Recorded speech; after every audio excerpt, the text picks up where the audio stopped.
मैं माननीय प्रहलाद पटेल जी से आग्रह करता हूं कि कृपया इस पत्रकार वार्ता का संबोधन प्रारंभ। वरिष्ठ नेता, मैं अपनी तरफ से और अपनी पार्टी भारतीय जनता पार्टी की तरफ से भोपाल के इलेक्ट्रॉनिक मीडिया, प्रिंट मीडिया और फोटो जर्नलिस्ट सभी का हृदय से स्वागत करता हूं।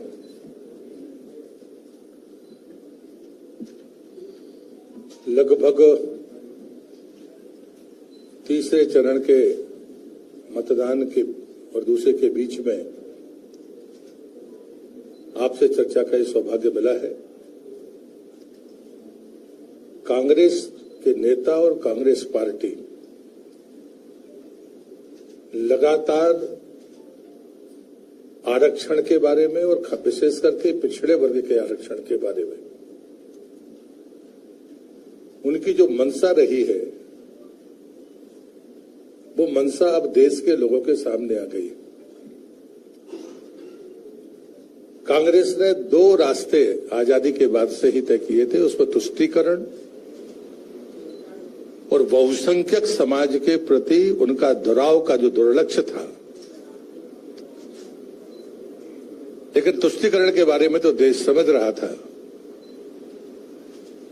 लेकिन बहुसंख्यकों के खिलाफ कांग्रेस की जो मंशा है वो पहली बार आज बहस का मुद्दा बनी है और देश के सामने वो बातें आई हैं।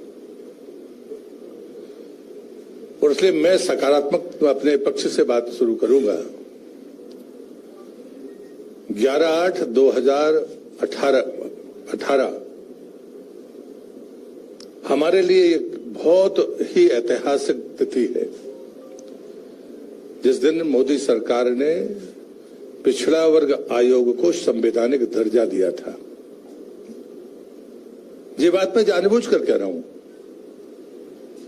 क्योंकि जो मनसा कांग्रेस की थी, उस मनसा का ये सबसे बड़ा प्रमाण है कि संविधान में उल्लेख होने के बावजूद भी कांग्रेस ने 2018 तक का आने का इंतजार किया कि मोदी जी की सरकार बनेगी और वो उस कमीशन को संवैधानिक दर्जा देंगे।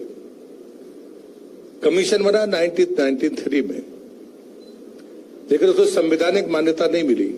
और उसके पीछे जो मैं षड्यंत्र और मंशा देखता हूं, ताकि राज्य मन मर्जी से अपने आयोग बनाकर जो चाहे वो करते रहे।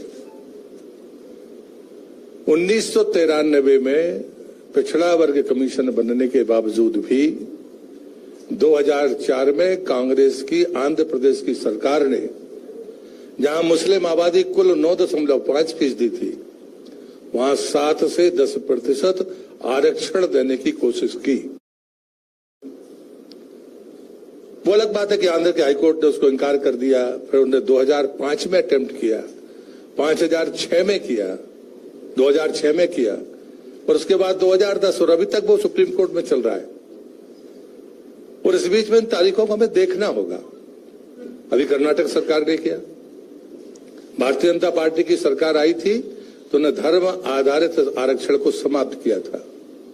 जैसे ही सरकार बदली, फिर से इस परिस्थिति को इस देश पर उस प्रदेश पर लाद दिया गया। लेकिन ये बात सही है कि संवैधानिक दर्जा पिछड़ा वर्ग कमीशन को है, तो उसने वहां के चीफ सेक्रेटरी को नोटिस दिया है। ये बात हम सबको भी समझनी पड़ेगी कि जब तक संवैधानिक दर्जा नहीं था, राज्य सरकारों को स्वतंत्रता पूर्वक, विशेषकर कांग्रेस की राज्य सरकारों को, पिछड़ों के आरक्षण को खाने का काम करने की छूट मिली हुई थी। चाहे वो केरल हो, कर्नाटक हो, चाहे वो आंध्र हो, ये सबका उदाहरण है। और इसलिए मैं ये कहता हूं कि कहीं ना कहीं सिर्फ पिछड़ों के आरक्षण पर डाका नहीं डाला कांग्रेस ने, बल्कि SC, ST और पिछड़े सभी आरक्षणों पर डकैती की है। और उसका सबसे अच्छा उदाहरण है अलीगढ़ मुस्लिम विश्वविद्यालय का, जहां न्यायालय के फैसले के विरुद्ध जाकर SC, ST और OBC के आरक्षण को समाप्त किया गया। और इसलिए ये जो मंशा है, ये मंशा आज देश के सामने है। माननीय पूर्व प्रधानमंत्री मनमोहन सिंह जी का बयान अब कांग्रेस उसको झुठला नहीं पा रही है, लेकिन वो बयान था कि इस देश की संपत्ति पर पहला अधिकार मुसलमानों का है। लेकिन हमारे प्रधानमंत्री ने गर्व के साथ कहा कि इस देश की संपत्ति पर पहला अधिकार गरीबों का है। और इसलिए मुझे लगता है कि ये जो बहस है, ये सिर्फ बहस नहीं है, इसने कांग्रेस के नेता, कांग्रेस पार्टी दोनों के चरित्र को उजागर किया है। मैं इस अवसर पर इसलिए डॉक्टर अंबेडकर को कोट कर रहा हूं, 27 अक्टूबर 1991 में जब उन्होंने कहा था कि मुसलमानों, पंडित नेहरू हमेशा मुसलमानों का पक्ष लेते, साथ में उन्होंने लाइन कही थी कि मैं मुसलमानों का विरोधी नहीं हूं, लेकिन जिनको संरक्षण मिलना चाहिए उनको मिलना चाहिए। ये तुष्टीकरण और बहुसंख्यक वर्ग के विरुद्ध कांग्रेस की मंशा अब व्यापक तरीके से जनता के बीच में आई है। और इसलिए मैं मानता हूं कि ये जो निर्णय है, ये निर्णय देश को कमजोर करने वाले निर्णय हैं, लोकतंत्र को आहत करने वाले निर्णय हैं, हमारी संवैधानिक मान्यताओं को चकनाचूर करने वाले निर्णय हैं कांग्रेस के। और इसलिए इसकी जितनी निंदा हो जाए वो कम है, लेकिन देश के बहुसंख्यक समाज को, वो एससी हो, एसटी हो, ओबीसी हो, उसको जागना होगा कि जब संविधान निर्माताओं ने धर्म आधारित आरक्षण को स्वीकार नहीं किया था, उसके बावजूद भी आप लगातार ये प्रयास कर रहे हैं कि देश के संविधान को चुनौती देना है, उसे नुकसान पहुंचाना है। ये लोकतंत्र के लिए खतरा है। आप अपनी जीत के लालच में संविधान को दरकिनार करें, ये कांग्रेस का ये प्रयास इस देश में हम सफल नहीं होने देंगे। और मैं इस अवसर पर कहूंगा कि कहीं ना कहीं कांग्रेस के नेताओं के बारे में दिनकर की वो पंक्ति जरूर महत्वपूर्ण मुझे लगती है, जब नाश मनुष्य पर छाता है पहले विवेक मर जाता है। व्यक्तियों का तो ठीक है, यहां तो पूरी पार्टी लगातार इस गलतियों को दोहराने का अपराध कर रही है। और इसलिए मुझे लगता है कि देश को ताकत के साथ खड़ा होना होगा, खास करके वो बहुसंख्यक समाज, एससी, एसटी और ओबीसी।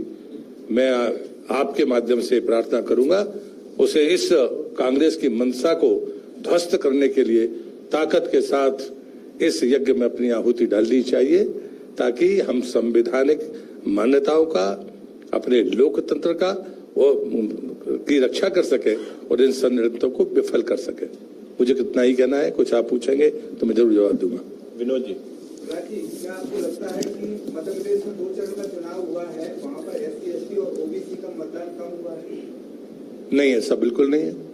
सब जगह पर, चाहे बालाघाट हो, छिंदवाड़ा हो, होशंगाबाद हो, मतदान प्रतिशत में सेग्रीगेट करने की कोई व्यवस्था वैसी नहीं है। लेकिन जो क्षेत्रों में चुनाव हुए हैं वहां पर बड़ी संख्या में पिछड़ा वर्ग मतदाता है, जिसने भरपूर समर्थन भारतीय जनता पार्टी को भी दिया है, मतदान भी किया है। राजीव जी, केरल, कर्नाटक, आंध्र। केरल में 30% है, जिसमें उन्हें पहले 8% किया था, बाद में फिर 32% यहाँ पे कर्नाटक ने किया। जी, मैं ये पूछना चाहता हूँ कि राजनीति में जिस तरह की बयानबाजी हो रही है, आपने मोदी जी और संख्या बात की, किसने क्या काम किया, मैं आपसे ये जानना चाहता हूँ कि राजनीति में जिस तरह बयान में जनाजा और मंगलसूत्र इस तरह की, तो आपने भी बड़ी राजनीति की है, तो आपको लगता है कि इस तरह के बयानबाजी होना चाहिए राजनीति? मुझे लगता है कि पहले ये भी कांग्रेस से पूछना चाहिए कि राहुल गांधी प्रधानमंत्री के बारे में जो टिप्पणी करते हैं वो अमर्यादा क्या सही है? ये तो मुद्दों की बात है कि हम क्या उदाहरण देते हैं, लेकिन जिनने कभी मंगलसूत्र नहीं पहना वो मंगलसूत्र की दुहाई देते हैं। तो ऐसी बातें मुझे लगता करनी नहीं चाहिए। दोनों पार्टियों की बात। ठीक है। संतोष जी, अब की बार 400 पार विधानसभा में आपसे भी पूछा गया, सभी पदाधिकारियों से पूछा गया, अब की बार तो किसी ने जवाब नहीं दिया, लेकिन बहुमत आएगा ये तय था। लेकिन अब की बार 400 पार में आपको ऐसा नहीं लगता कि कार्यकर्ता और पदाधिकारी संगठन बिल्कुल निश्चित हो गया कि अब की बार तो 400? नहीं, मुझे लगता है कि विधानसभा में मैंने कहा था, मैं सही रहा ना, मैंने अपना स्टैंड नहीं बदला। संकल्प होता है, संकल्प का आधार है, और ये संकल्प 2014 में हमने जो तय किया वो हमने प्राप्त किया। 19 में कहा वो प्राप्त किया, 24 में तय किया है प्राप्त करेंगे।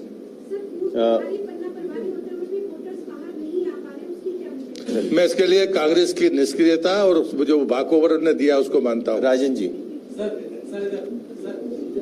बोलिए, राजेंद्र रायकवार जी।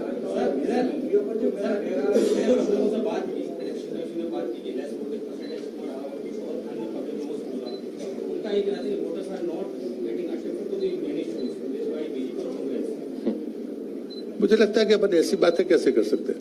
मैं दूसरी बात कहता हूँ, हम मतदान के लिए पक्ष देखते हैं और उसकी प्रतिकूलता देखते हैं। प्रतिकूलता दिखती थी, गर्मी है, विवाह है, लेकिन कांग्रेस अगर घर बैठी रहे, वो वोट ही डाल देने जाए तो इतना प्रतिशत तो थोड़ा 1-2% का अंतर आ ही सकता है। धनोतिया जी।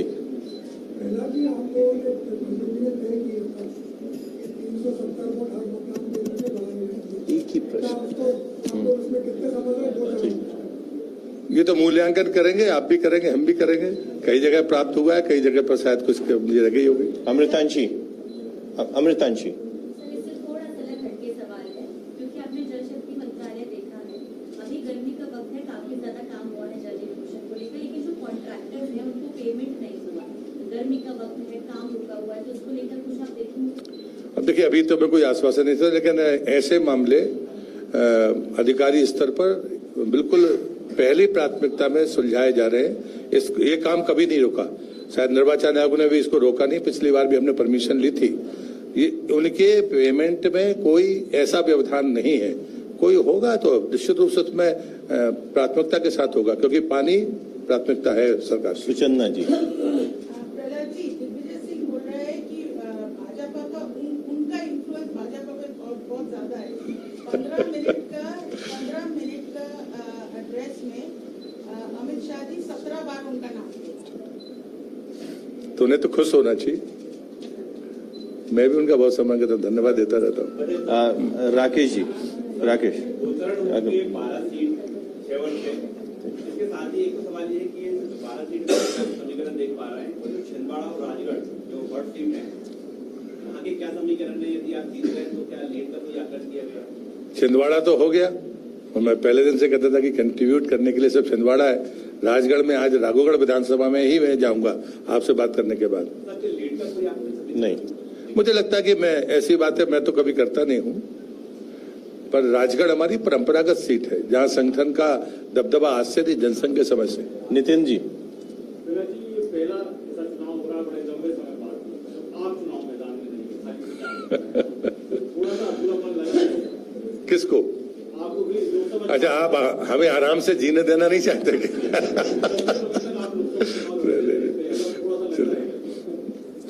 श्याम जी। बैठ के दो सवाल थे। एक सिर्फ एक एक मैं ले लेता हूँ। जीतू पटवारी जो है उनकी जबान भी फिसली है, उन्होंने कहा है कि रावण है मोदी। मुझे लगता है कि मैं हमेशा ये मानता हूं कि लोकतंत्र में अमर्यादित भाषा उचित नहीं है, न वो लोकतंत्र के लिए न हमारी संवैधानिक व्यवस्था के लिए। समरसता महत्वपूर्ण होती है, उसका पालन करना चाहिए। बार बार अब जब उनके नेता ऐसी भाषा बोलते हैं तो इनसे क्या अपेक्षा करेंगे? दिनेश जी। 24% आरक्षण कमलनाथ सरकार ने दिया था ओबीसी के लिए, फिर एक मध्य प्रदेश शिवराज सरकार आई, उन्होंने पिछड़ापन कल्याण आयोग बनाया, उसने जनसंख्या के हिसाब से अपना एक दस्तावेज तैयार किया, केंद्र सरकार को भेजा। अब कांग्रेस और बीजेपी में क्या अंतर है? वो भी जनगणना की बात कर रहे हैं, आपकी दस्तावेज सौंपना। देखिए, मुझे लगता है कि जो बात मैंने पहले आपसे कही, पहले तो संवैधानिक दर्जा ही नहीं था। मैं एक उदाहरण देता हूं महाराष्ट्र का, संसद में उठाया जो मैंने, वहां पर लोधी आइडेंटिफाई कास्ट नहीं थी, लिस्टेड नहीं थी। लिस्ट हो गया तो ओबीसी में कैसे आए? तो वहां पर रियासतों में उनकी पहचान थी, भले उनकी हालत बहुत खराब थी, पर हम 10 बार SC/ST कमीशन के पास गए, क्योंकि कमीशन को संवैधानिक दर्जा नहीं था। उनने हमको सुना नहीं, ले लिया लेकिन सुना नहीं। जब तक संवैधानिक दर्जा नहीं मिल गया वो डिस्प्यूट बना रहा। ये उदाहरण है। इसलिए संवैधानिक दर्जा प्राप्त जब बना है हमारा कमीशन, उसके बाद ही इन बातों का समाधान हो सकता है। और इससे पहले जिन लोगों ने किया है, तो कांग्रेस के मैंने 3 राज्यों के उदाहरण आपको बताए, आयोग की मान्यता संवैधानिक न होने का दुरुपयोग करने की आदि कांग्रेस रही है, उनने कभी उसका पालन नहीं किया।